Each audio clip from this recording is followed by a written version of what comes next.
Bonjour et bienvenue à la météo du Bitcoin, j'espère que vous allez bien aujourd'hui et je voudrais commencer par remercier les nombreux commentaires sur la vidéo d'hier qui était, alors que j'avais rien à dire, finalement beaucoup plus longue que prévu, 30 minutes, donc merci à vous. En particulier vous, ceux qui avaient pris la peine de me donner vos suggestions, ça me fait extrêmement plaisir et en plus ça me manifeste une appréciation que je n'attendais pas, j'ai pas l'habitude. Donc c'est good, c'est good. Donc c'est toujours bon de se sentir utile. Bon, exactement comme prévu, nous avons pris le gigalong. Non, je déconne. J'ai effacé toutes les vidéos des dernières semaines et puis j'étais dedans pendant que tout le monde dormait. Euh, sur des grosses positions de hold alors que je détrade. Non, je déconne. Donc ce matin, par contre, vu qu'avec le décalage horaire, j'ai vu ce pattern ici. J'ai vu Euh, j'ai bel et bien vu, je me suis réveillé parce que moi je me lève à 6 heures du matin. Première chose que je fais, bien sûr, c'est pas bon pour le mindset, mais je regarde le graphique. Donc éventuellement, j'aurais pu avoir l'opportunité de prendre le long. Et oui, ça fait le petit mal au cœur quand je regardais, je discutais avec ma femme après avoir déposé les gosses à l'école. Ah putain, j'en étais sûr. Allez, allez, voilà. Et c'est comme ça. Mais bon, c'est pas parce qu'on a raté un move qu'il faut faire de la merde après, et c'est pas parce qu'on a raté un move qu'il faut lutter contre, hein. La tentation peut être grande. On va regarder un petit peu quel est l'état du sentiment, qu'est-ce qui s'est passé hier, etc., etc. Hier, on a eu une session globalement. Donc là, je vais vous faire un petit peu le topo d'hier. Je vais vous dire un petit peu ce à quoi potentiellement il faut s'attendre, où on pourrait s'attendre, et éventuellement comment on pourrait jouer ça. Alors, primo, euh, la zone ici, c'était une cible. C'était une cible intéressante. Et une acceptation au-dessus de cette zone est intéressante. Je vous rappelle qu'on est resté dans un long range qui ont accumulé beaucoup de positions de gens extrêmement convaincus, que ce soit vers le haut ou vers le bas. On a fait le cul des bottomers et on a fait le cul aujourd'hui, ceux qui ont mis leur stop ici et qui se sentaient bien à l'abri. Donc voilà, maintenant ici on est sur un support weekly, tout le monde l'a vu, tout le monde est d'accord. Hier déjà ça déclarait les bottoms long terme. Donc bon, je leur souhaite d'avoir raison, mais je pense que le marché va être un petit peu plus complexe que ça. Ici, le support, le signal, il est là, il est beau.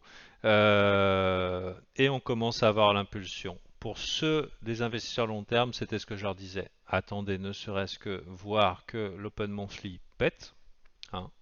L'Open Monthly, vous voyez, on a fait une petite incursion avec un Open Monthly, l'Open étant une résistance, et ici on a un acheteur à gros budget, un milliardaire qui défend à base de mèche. Et ben ça y est, il a redéfendu sa zone en coinçant des gens. Il a coincé les shorters sur la résistance. Et si on regarde au niveau du sentiment, et ben pendant cette longue latérisation ici où on faisait rien, ben voilà, on a vu un petit peu les long short ratio passer vers le bas. Et alors que nous sommes en train de monter ici, on voit que le long short ratio continue à aller vers le bas. Donc pour l'instant, court terme, eh ben, upside is the right side. Alors, faut pas se leurrer.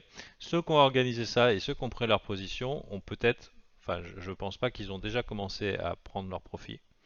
Mais en tout cas, ils sont déjà bien au niveau de la rentrée. Comment jouer ça? Il y a plusieurs possibilités, hein. Short là, bah, c'est vous qui voyez. Personnellement, non. Personnellement, j'ai commencé. Je me suis posé la question. Je me suis dit, ok, le play est raté. On nous l'a fait technique dessus. On attend que le village dort, que personne n'est dans les parages, et on appuie sur le bouton le plus vite possible. Voilà. Alors que hier, on a eu des indices boursiers qui étaient très bulles. Ils ont même gap. On a eu plusieurs incursions du côté breakout et tout. Les cryptos n'ont pas bougé. Ethereum, les gens étaient bullish, ça n'a pas bougé. Bitcoin, ça n'a pas bougé. Tu dis waouh. Ce matin, je vois le gap arriver 4040, le S&P 500, et le Bitcoin est toujours au même endroit. C'est pour ça que j'ai pas pris le trade, parce que je dis ok, ça veut dire que c'est ultra bull dans les graphes, mais ça suit pas. Bon, et ben avec la latence nécessaire, le village qui dort, on poignarde tout le monde dans le dos pendant que personne regarde. Et maintenant, et ben ça pousse en plein sur des zones de liquidation. Où sont les prochaines zones de liquidation? Elles sont dans les 21 800. La question que je me pose, c'est est-ce qu'on ne profiterait pas du disbelief du public ici, Alors que là, vous voyez, c'est en mode up, up, up, up, up, up, up, et que là, le public short, short, short, short, short, short, short, normal, ils se réveillent, ils ont raté le move. Est-ce qu'on profiterait pas du disbelief ici pour aller faire une petite incursion dans la prochaine étape qui serait d'aller chercher les shorts qui seraient potentiellement positionnés ici dans cette zone. Donc c'est un petit peu mon play. Ça ferait totalement sens pour moi et je dirais que si j'étais un petit peu moins foufou, je prends mes kicks, mes claques, je prends ma journée off. Hein. La target est atteinte, c'était la cible, hein, on en parlait hier. Ok, mais bon, 20 400, 21 000, c'est là où sont les liquidations. Qu'est-ce qu'on fait après? On verra. Donc maintenant, le travail était fait. Il a été fait en 2 heures, pendant qu'on regardait pas, et je dirais même probablement quelques minutes. Hein. En mode ça y est, les gens se réveillent, ils voient le truc. Donc là, on est à nouveau en train de sonder, c'est est-ce que les gens switchent bull ou est-ce qu'ils switchent bear. On a ce qu'on appelle un swing failure pattern ici, qui est un beau setup. Qui est un beau setup ici de swing failure pattern en daily. C'est un genre de V-bottom qui va chercher les stops. Si on fait quelque chose comme ça, c'est plutôt bullish. C'est tout à fait le genre de truc qu'on veut voir en bas d'un potentiel W weekly. En tout cas, on a un petit momentum ici aujourd'hui haussier. Vu que c'est allé vite, je pense que la liquidité va mettre du temps à se remettre en place et donc potentiellement, comme je vous disais vers le bas, voilà, les order books étaient relativement vite, peut-être vides. Peut-être que les market makers vont pas avoir envie non plus de se mettre sur le chemin, donc on peut très bien profiter du choc et stupeur pour aller plus haut. Personnellement, du coup, j'ai fait la chose suivante, j'ai mis une petite position avec le risque sous contrôle en sachant que potentiellement je fais un mauvais play, donc je prends un risque. Prêt potentiellement à ajouter temporairement sur un petit dip, petite unité de temps pour avoir une moyenne correcte et sortir de ma position si ça se passe mal. Parce que, bon, disons que ça se passe mal, on ne sait pas, hein, on ne sait pas si on est sorti. Euh, et si ça se passe bien, viser les 21 800 et pourquoi pas 23 000. Donc voilà, ici là. C'est 21 800, 22 800, c'est pas déconnant. Donc maintenant, ouais aussi il y a le week-end. Donc voilà, c'est encourageant de voir ça. Le seul truc, c'est que hier il y avait des gros signaux mixés. Hier, on a eu des gros signaux mixés. Déjà, on avait Goldman Sachs qui disait que ouais, mais c'est qu'un bear market rally. Donc tu dis, ok, les gars, ils sont boules quoi. Gros contre-indicateur Goldman Sachs. Et hier, on se tape, genre, mais en 3 heures, une vague de FUD crypto.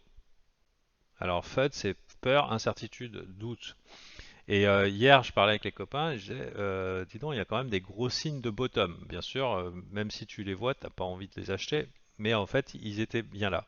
Dans le Fantafeed, qui est les annonces qui sont pertinentes euh, pour les VIP, ici, il y a la SEC qui sort de nulle part et qui commence à trash talk la crypto. Hein, donc, comment il s'appelle, Gensler.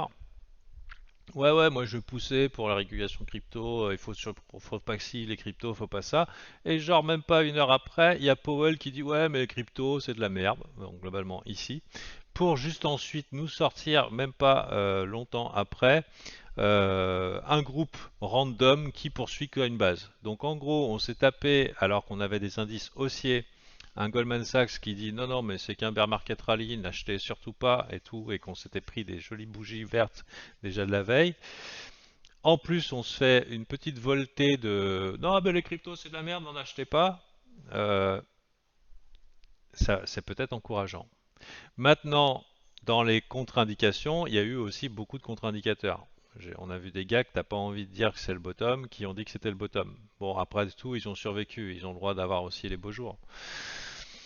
Donc mon point de vue serait le suivant, c'est que pour l'instant, je donne une chance à ce petit move et je donne une chance au disbelief de faire quelque chose. Dire ok, on a un petit momentum haussier, pourquoi pas en profiter. Mais je ne compte pas dessus. Je ne déclare pas, non, non, c'est le bottom, c'est bon, c'est réglé. J'attends de voir des indications de tendance. J'attends de voir des trucs tardifs. La bonne nouvelle, c'est qu'on a eu un acheteur sur le weekly et qu'on a eu voilà, une chasse au stop ici. Est-ce que c'est plus en fait? La question c'est est-ce que c'est plus? Quand tu vois la création comme ça, cette petite chasse au stop ici, ce que tu veux voir c'est que ça avance ici. Donc pour l'instant, je dirais que ceux qui étaient en train de prier que ça casse pas ici, bon, ils sont sauvés, en tout cas temporairement. Maintenant, ça peut faire quelque chose comme ça, tout le monde est content et plah, hein. Donc à ne pas exclure non plus. Mais pour l'instant, pas de raison de lutter pour ça. Ça fait 3 jours qu'on est en mode up, que tous les mauvais graphiques qui ont été éliminés, ben voilà, on élimine ce qu'il y a à gauche et on regarde ce qu'il y a aujourd'hui. Et ce qu'il y a aujourd'hui, c'est potentiellement un prix qui veut monter. De plus, mon trade, je l'ai pris sur Bitcoin et pas sur Ethereum parce qu'il y a moins de monde dedans, hein. Bien sûr, il y a moins de monde dans d'autres shitcoins random. Donc, choisissez votre poison. Qui sait lequel offrira un meilleur bêta, une meilleure volatilité. L'avantage du BTC, c'est que quand il perd 10%, les autres perdent 20%. Donc voilà, ça permet de garder un peu de risque sous contrôle. Mais c'est sûr que c'est pas là où il y a la fête tous les jours, on en a parlé hier. Donc voilà un petit peu ici d'arriver juste après la fête, c'est jamais amusant.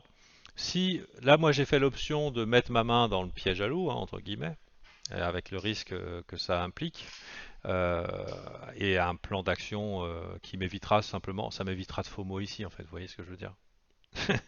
Des fois il vaut mieux acheter en disant, si le réflexe, parce que là je l'ai pas vu encore, mais si les réflexes des gars c'est faut pas FOMO, faut pas FOMO, faut pas FOMO, euh, et ben il vaut mieux être parmi les premiers à FOMO. When FOMO, FOMO first. Donc là c'est pas first, hein, c'est sûr. Mais ça peut éviter d'acheter le top exact un petit peu plus haut. Vous voyez ce que je veux dire? Donc c'est une décision que j'ai prise après quand même un petit temps de réflexion. Autre décision qui aurait pu être très malin, c'est ok, merci Sam, merci CZ, vous m'avez niqué, vous avez fait le play sans moi. Et ben on verra dans 2-3 jours s'il y a un autre play à faire. Voilà, c'est de pas se risquer à acheter là où les mecs qui ont anticipé ça sont en train de TP ou pourraient le faire.